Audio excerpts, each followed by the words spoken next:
Announcer here, play-by-play for the Edmonton Canucks. You got it locked on the line change, a Vancouver Canucks podcast.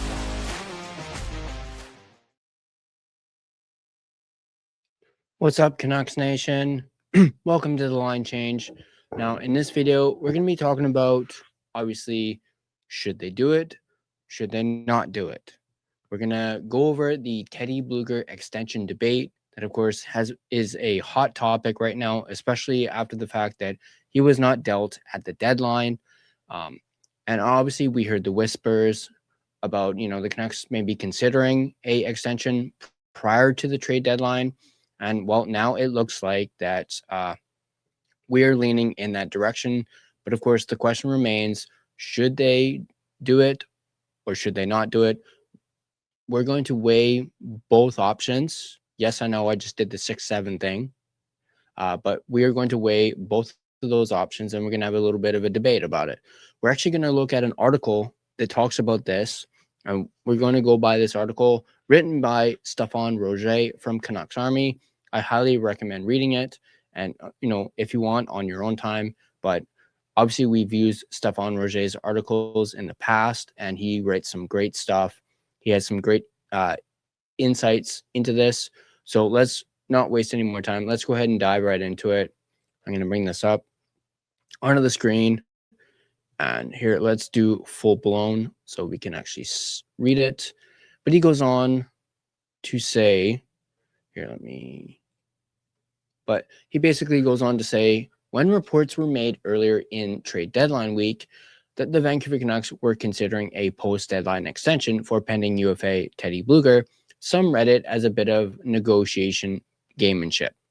It might have been the Canucks were trying to increase the trade offers coming in for Blueger, but suggesting that they were happy to keep him if said offers never got up to snuff. But if that were the case, it was, of course, a game of chicken. That GM, Patrick Levine and company, lost. The 2026 NHL Trade Deadline has, of course, come and gone, and Blueger remains a Canuck. That being the case, one has to now assume that the reports were accurate and that the Canucks are truly considering some sort of extension for Blueger. Is that a wise idea? If so, let's take a look at Blueger, the player. Entirely within the vacuum of his performance as a player, it's hard not to argue that Blueger has earned an extension. Amid one of the most turmoil-laden seasons in franchise history, Blueger has remained a beacon of consistency. In fact, though injuries limited him to just 14 games pre-deadline, Blueger has 8 points in those 14 games, which is good for a 0.57 points per game average. If that holds, it'll be the most productive season of his career. And how many Canucks are going to call 25-26 anything close to their best? Points aside, Blueger continues to do all those little things that many thought would make him an ideal candidate for some contender to add as depth at the deadline. He's skating 16 minutes and 14 seconds a night. He's starting most of his shifts in the defensive end, and he's killing penalties. The only thing that has slipped at all in Blueger's game here at the age of 31 are his faceoffs, down to a near career worst 45.8%. One, of course, has to assume that it is at least partially down to a late start and needing to shake off some rust while facing centers in mid-season form. Put all that together, and under plenty of circumstances, a Blueger extension might make sense. On the ice, there's little chance that Blueger's play is going to hurt the Canucks anytime soon. Of course, we're talking impact. Then the context of the trade deadline has to be applied next. Alvin spoke about a lack of offers for Blueger, but surely there had to be at least something out there at some point along the way. We saw other bottom six centers like Michael McCarron, who went for a second-round pick, Scott Laughton, who went for a third-round pick, and Sam Carrick, who went for a third and sixth-round picks. You also had Nick Dowd, who went for a second and a third. Go for better than decent returns. With the Canucks maintaining an unused retention slot, there almost had to be at least a little draft capital theoretically available for Teddy Blueger. Management must be thinking to some extent that a Blueger extension is worth more than said draft capital in both the short and long run. The line of thinking where Blueger gets extended to prevent him from quote-unquote walking away for nothing, very much similar to how Pius Suter did last summer, doesn't really fly if the team had the option to trade him, and is a little too close to a sunk cost fallacy for comfort anyway. The motivation to keep Blueger has to go beyond that. Now, we're going to take a look at concerns with keeping Blueger. Now, these are the concerns with keeping him. An immediate concern about a potential Blueger extension that will be raised is around roster space. The Canucks' forward group already got a little squishy at times this season, and there's hope of more youth being injected into that mix next year. Now, in the end, it was probably assumed by most that more bodies than just Kiefer Sherwood, Connor Garland, and David Camp would be shipped out. You can also throw Lucas Reichel into that list as well. If we look at just at Blueger's center position, he'd be extending to slot somewhere into a depth chart that could still include Elias Pettersson, Marco Rossi, Aatu Ratu, and Max Sasson. We'll count Philip Hedl out of the center picture for now, but prospects Braden Coots and the recently recalled Ty Mueller will both make a push for a spot in camp. Or I should say, was recalled, but then he ended up not being recalled. Ty Mueller, I should say. In a world where Sasson makes an oft-expected transition to the wing, and where both Coots and Mueller develop further in the AHL next season, there's a theoretical spot left open for Blueger platooning in the bottom six with Aatu Ratu, as he will presumably do for the rest of 25-26, regardless of an extension. There seems to be little chance of Blueger truly blocking anyone, at least not for the 26-27 campaign. If someone like Coots pushes their way onto the roster, Blueger can be pushed down the depth chart easily enough, or even slide over to the wing himself. The Canucks wish they had more forward prospects gunning for jobs, but they really don't, at least not yet. One could talk here about team culture, as those aforementioned prospects spend more time in the NHL with the Canucks. It's important that they're receiving the right kind of mentorship. By all accounts, Blueger is a consummate professional with cup-winning experience who sets a positive example for his teammates. He's the exact kind of veteran to keep around in the room for that exact purpose. There is, of course, always the possibility of trading Blueger again at some point in the future, if he does indeed sign a contract extension. There'll almost certainly be another hot market for centers at the 2027 trade deadline and at the 2028 trade deadline, and so on. Whether draft or prospect capital may have been made available for Blueger this year may be made available again. There was a lot of talk about the Canucks potentially taking on flippable cap dumps to sell in the future, but it's always better when the players you're flipping are players you actually want around in the meantime. But if we look at all these factors at the same time, it becomes clear that the main and most important mark of whether a Blueger extension makes sense for the Canucks will, of course, be the term. The rebuild is on, the draft picks are being acquired, and those forward spots are going to be needed eventually. Blueger may contribute positively and on and off the ice right now, and he may not be blocking the progress of anyone yet, but the longer he sticks around, the more likely it is that he starts to get in the way. Sign Blueger to a 1 or maybe even 2-year extension at about the same price he's at now, and most should be able to get on board with that.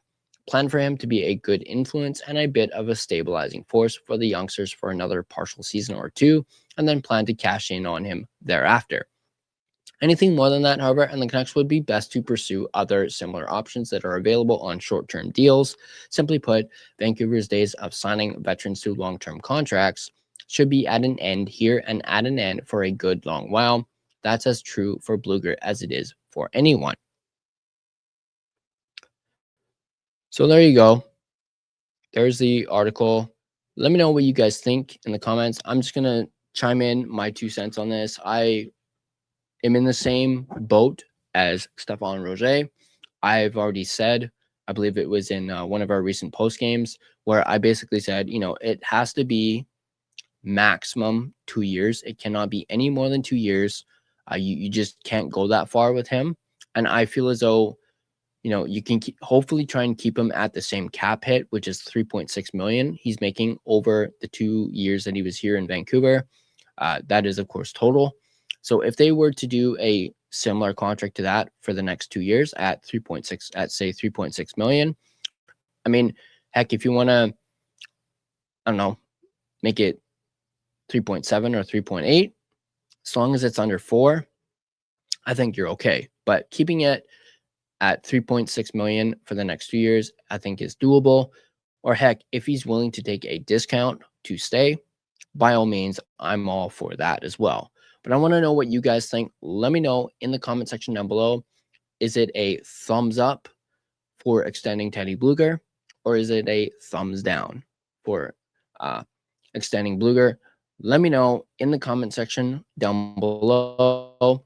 And if you guys enjoyed this video, be sure to hit that like button and subscribe to the Line Change, and be sure to have your notifications turned on so you don't miss more in-depth analysis of your Vancouver Canucks. Let's take a look at the NHL betting lines for DraftKings real quick. Just going to pull it up on my phone.